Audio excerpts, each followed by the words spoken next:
بیوی کی پاک دامنی۔ وہ عجیب سی رات تھی، مجھے سمجھ نہیں آ رہا تھا کہ میں کیا کروں کیا نہ کروں۔ شادی کی پہلی رات تھی اور دلہن بنی بیٹھی میری بیوی نے کہا کہ خبردار مجھے ہاتھ مت لگانا، میں کسی اور سے محبت کرتی ہوں، یہ زبردستی کی شادی ہوئی ہے، اور یاد رکھو تم کچھ بھی کر لو میری محبت نہ حاصل کر پاؤ گی، نہ میں تمہیں چاہوں گی۔ اس کی آنکھوں میں آنسو تھے۔ میں حیران و پریشان پاگلوں کی طرح اسے دیکھنے لگا اور سوچنے لگا کہ یہ کیا ہو گیا ہے۔ جب کچھ سمجھ نہ آیا تو اٹھا اور وضو کیا اور نماز کے لیے چلا گیا اور اپنے اللہ سے ذکر کیا کہ یا ربا یہ کیسا امتحان ہے۔ مجھے ڈر تھا، بہت زیادہ ڈر، معاشرے کا ڈر، خاندان والوں کا ڈر۔ میں ایک مڈل کلاس فیملی سے تعلق رکھتا ہوں اور ایسی اونچ نیچ پر ہمارے ہاں عزت کا جلوس نکل جاتا ہے۔ مختلف سوچیں آ رہی تھیں کہ اگر یہ صبح گھر گئی اور واپس نہ آئے تو میری عزت کا کیا ہوگا؟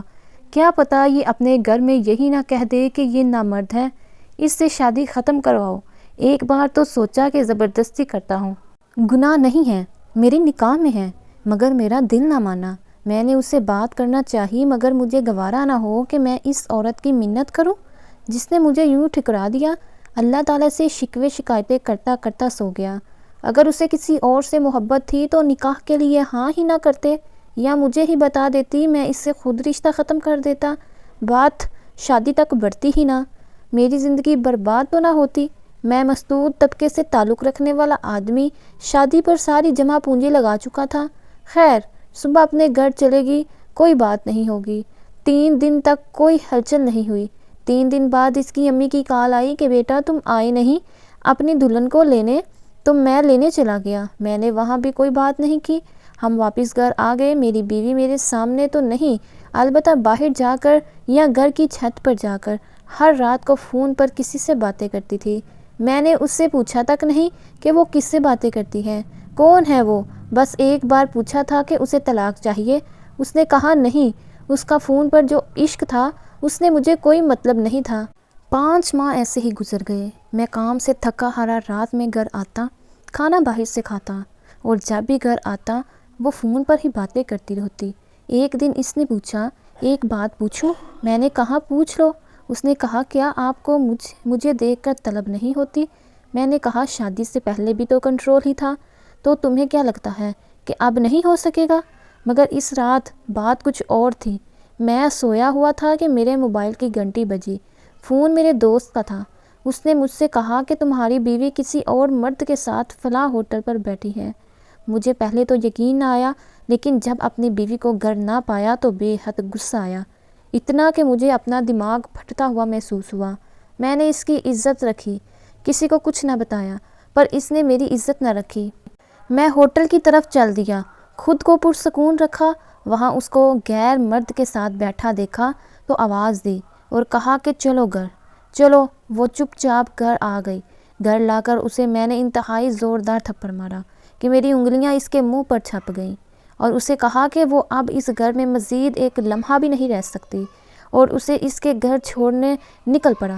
لیکن راستے میں تھوڑا سا غصہ ہلکا ہوا تو دماغ نے کام کیا کہ اس وقت اس کے گھر والوں کو کیا بتاؤں گا کہ ان کی بیٹی نے کیا کیا، کیا گل کھلایا ہے۔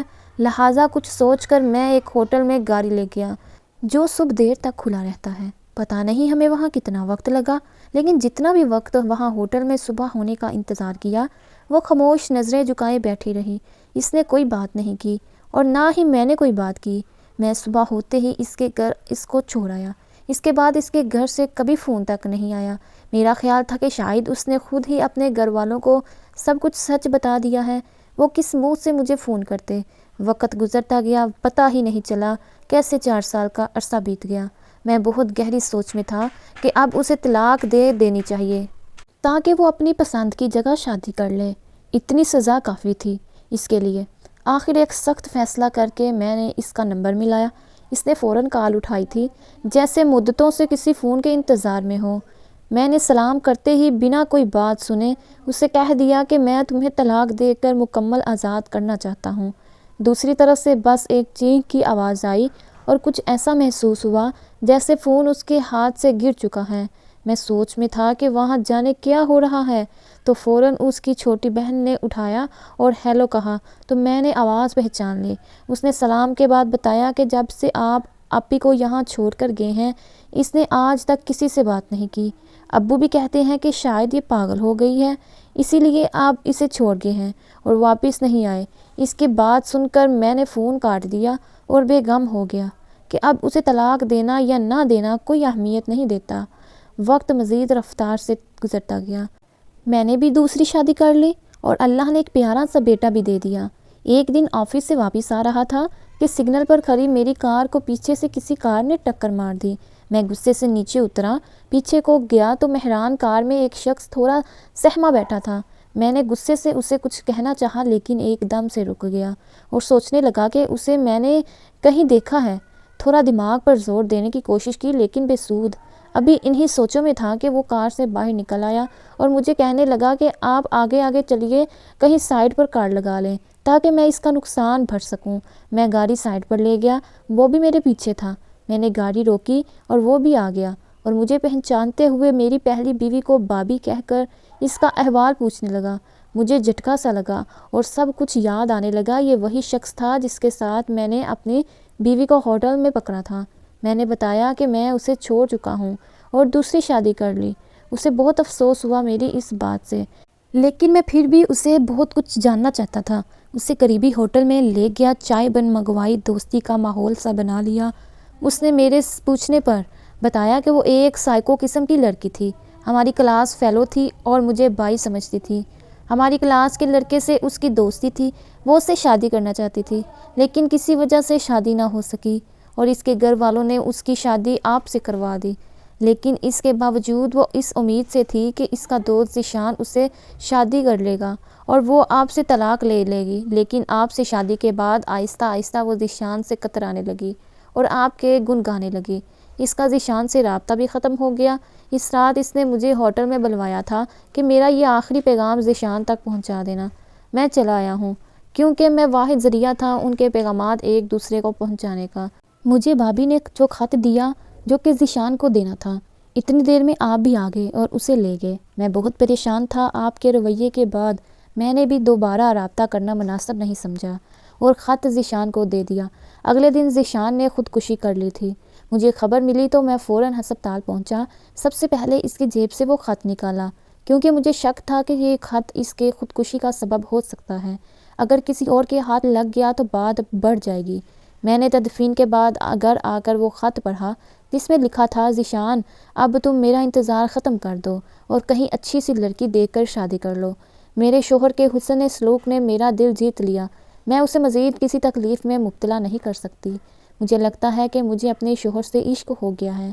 وہ بہت صابر، شاکر اور ہمت والا انسان ہے۔ میں نے اس کی زندگی عذاب بنا دی، اب میں اس کا ازالہ کرنا چاہتی ہوں۔ تم یوں سمجھنا کہ کبھی میری زندگی میں تھے ہی نہیں۔ واسلام۔ میں اس کی ساری باتیں سنتا رہا اور گزرتے وقت کو سوچتا رہا اور جانے کس وقت گھر پہنچ گیا پتہ ہی نہیں چلا۔ صبح گاڑی نکالی اور اس کے گھر پہنچ گیا۔ پوچھنے پر سالی نے ایک طرف اشارہ کیا۔ میں نے وہاں دیکھا تو زمین پر بکھرے بال، گندے کپڑے، ایسا لگتا تھا کئی دنوں سے اپنا چہرہ تک نہیں دھویا اس نے۔ پاگلوں کی طرح زمین پر لکیریں مارتی رہی تھی۔ اس کے ہاتھ میں تنکا تھا۔ میں قریب چلا گیا، دیکھا تو زمین پر میرا نام لکھتی اور مٹا دیتی ہے، پھر لکھتی ہے اور پھر مٹا دیتی ہے۔ میں نے اٹھانا چاہا تو پھوٹ پھوٹ کر چینخیں مار کر رونے لگی اور وہ مجھے پہچان گئی تھی اور سب کچھ سمجھ رہی تھی۔ وہ پاگل نہیں تھی لیکن سب اسے پاگل ہی کہہ رہے تھے۔ میں نے اسے اٹھایا، سہارا دیتے ہوئے گاڑی تک لایا اور گاڑی میں بٹھا لیا اور سیدھا گھر لے گیا۔ میری بیوی نے دیکھا تو وہ اور پریشان ہو گئی کہ میں کس فقیرنی کو اٹھا لایا۔ میں نے اسے کہا کہ تمہیں بعد میں ساری بات سمجھاتا ہوں۔ اسے نئے کپڑے دیں اور کہا کہ نہا لو، کپڑے تبدیل کرو، تم سے کچھ باتیں کرنی ہیں۔ وہ نہا کر آئی، وہی پرانی دلہن جسے آج تک کسی نے چھوا تک نہیں تھا۔ کچھ کہنا چاہتی تھی مگر اس کے ہونٹ کانپ رہے تھے۔ مجھے دیکھنا چاہتی مگر آنکھیں جھکی ہوئی۔ میں خود ہی کہنے لگا کہ خدا کی قسم میں تمہاری پاک دامنی کی گواہی دیتا ہوں اور تمہیں معاف کرتا ہوں، تم بھی مجھے معاف کر دو۔ وہ پھر سے زمین پر بیٹھ گئے اور پھوٹ پھوٹ کر رونے لگی۔ میں نے سہارا دیا، کمرے تک لے گیا اور اس سے کہا کہ تم واقعی پاگل ہو، سب سچ ہی تو کہتے ہیں کہ یہ پاگل ہے۔ دیکھو نا پاگل، جب میں تمہیں گھر چھوڑنے جا رہا تھا ہم 4 گھنٹے ہوٹل میں ٹھہرے رہے، تم مجھے بتا دیتی کہ سچ کیا ہے، تم نے مجھے کچھ بتایا ہی نہیں۔ وہ یہ کہتے ہوئے پھر رو دی کہ میں بتانا چاہتی تھی لیکن مجھے پتا تھا کہ میرا یقین کوئی نہیں کرے گا، اس لیے خاموش تھی۔ دوستو، یہ تھی ایک میاں بیوی کی کہانی۔ امید کرتی ہوں آپ کو اچھی لگی ہوگی۔ اپنی رائے کا اظہار کمنٹ میں ضرور کیا کریں۔ ملتے ہیں ایک نئی کہانی کے ساتھ، تب تک کے لیے اللہ حافظ۔